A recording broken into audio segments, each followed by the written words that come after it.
चैत्र पौर्णिमेनिमित्त भाविकांची अलोट गर्दी, नवसाला पावणारी देवी म्हणून पंचक्रोशीत नावलौकिक. भोकरदन तालुक्यातील सुरंगली येथील चैत्र पौर्णिमेच्या शुभमुहूर्तावर दरवर्षीप्रमाणे यंदाही मंगलादेवी अंबा भवानी स्वारी उत्सव आणि 12 गाड्या ओढण्याचा कार्यक्रम मोठ्या उत्साहात पार पडला. श्रद्धेचा आणि परंपरेचा हा अभूतपूर्व सोहळा पाहण्यासाठी भोकरदन तालुक्यासह जालना जिल्ह्यातील भाविक भक्तांनी सुरुंगलीतील मोठी गर्दी केली होती.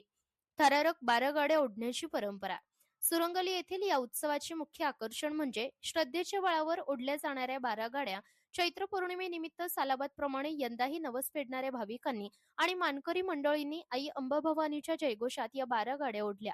हा थरार पाहण्यासाठी आणि देवीचे दर्शन घेण्यासाठी सकाळपासूनच भाविकांचा जनसागर उसळला होता. आई मंगलादेवी अंबाभवानी ही नवसाला पावणारी देवी म्हणून ओळखली जाते. ज्या भाविकांचा नवस पूर्ण झाला त्यांनी त्या उत्सवात सहभागी होऊन मनोभावे पूजा अर्चा केली. आईच्या आशीर्वादाने गावावर आलेले संकट दूर होते आणि सुख समृद्धी नांदते अशी गावकऱ्यांची दृढ श्रद्धा आहे. उत्सवाचे नियोजन गावकरी आणि उत्सव समितीच्या वतीने चोख करण्यात आले होते. मोठ्या संख्येने गर्दी असूनही सर्वांना देवीचे दर्शन मिळावे आणि 12 गाड्यांचा सोहळा सुरक्षित पार पडावा यासाठी तरुणांनी विशेष परिश्रम घेतले. कोणताही अनुचित प्रकार न घडता हा सोहळा अत्यंत भक्तिमय आणि शांततेच्या वातावरणात संपन्न झाला. महाराष्ट्र लोकन्यूज साठी प्रतिनिधी संजीव पाटील, सुरंगली, भोकरदन.